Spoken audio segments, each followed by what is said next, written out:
Hi everyone. നമ്മൾ അമിതമായിട്ട് വെള്ളം കുടിക്കുകയാണെങ്കിൽ അത് പലവിധ ആരോഗ്യ പ്രശ്നങ്ങൾ ഉണ്ടാക്കുന്നു. എന്തെല്ലാം വേണം നമുക്ക് നോക്കാം. നമ്മൾ ശരീരത്തിന് ആവശ്യാനുസരണം വെള്ളം കുടിക്കുകയാണെങ്കിൽ അത് നമ്മുടെ ദഹനം പ്രോപ്പറാക്കാനും നമ്മുടെ ശരീരത്തിൽ പ്രോട്ടീൻസും ന്യൂട്രിയൻസിന്റെയും അബ്സോർപ്ഷൻ പ്രോപ്പറായിട്ട് നടക്കാനും കോൺസ്റ്റിപ്പേഷൻ പോലുള്ള പ്രശ്നങ്ങൾ കുറയ്ക്കാനും അതുപോലെ ശരീരത്തിൽ അടിഞ്ഞുകൂടുന്ന ടോക്സിൻസിന്റെ അളവ് കുറയ്ക്കാനും അതുപോലെ സ്കിന്നിന്റെ ഹെൽത്തിനും അമിതവണ്ണം കുറയ്ക്കാനും ജോയിന്റ്സിന്റെ ഹെൽത്തിനും എപ്പോഴും ഫുള്ളി എനർജറ്റിക് ആയിട്ടും ഉന്മേഷത്തോടെ ഇരിക്കാനും സഹായിക്കുന്നു.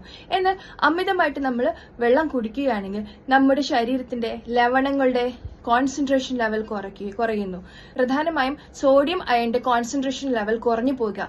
ഹൈപ്പോനെട്രീമിയ എന്നാണ് ഈ ഒരു കണ്ടീഷന് പറയുന്നത്. ഇനിഷ്യലി അമിതമായിട്ടുള്ള ക്ഷീണം, തളർച്ച അനുഭവപ്പെടുക, പിന്നീട് തലവേദന വരിക, അതുപോലെ നമ്മൾ പരസ്പര ബന്ധമില്ലാതെ സംസാരിക്കുക, ഛർദിലുണ്ടാവുക, സീഷർ, അപസ്മാരം പോലെ വരിക, ഫൈനലി കോമ സ്റ്റേജിലേക്ക് പോവുക.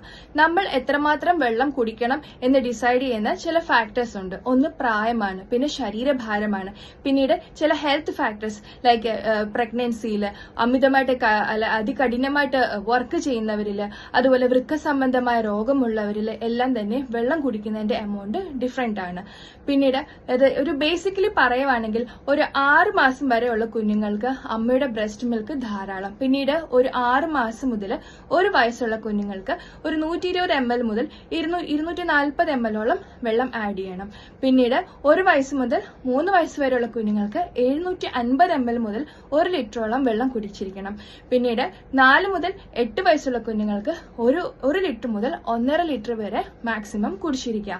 പിന്നീട് ഒരു 9 വയസ്സ് മുതൽ 13 വയസ്സ് വരെയുള്ള കുഞ്ഞുങ്ങൾക്ക് നമ്മൾ ഒരു 2 ലിറ്റർ വെള്ളം കുടിച്ചിരിക്കുക.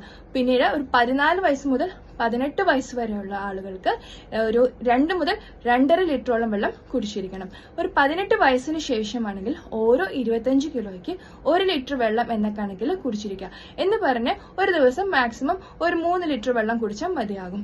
വൃക്ക സംബന്ധമായ രോഗമുള്ളവർ ഒരു ഡോക്ടറിന്റെ സ്പെഷ്യൽ കൺസൾട്ടേഷനിലൂടെ അവരുടെ കുടിക്കുന്ന വെള്ളത്തിന്റെ എമൗണ്ട് തിട്ടപ്പെടുത്തിയതിനു ശേഷം മാത്രം കുടിക്കുക. സോ ഈ ഒരു ഇൻഫർമേഷൻ എല്ലാവർക്കായിട്ട് ഷെയർ ചെയ്യുക. Thank you.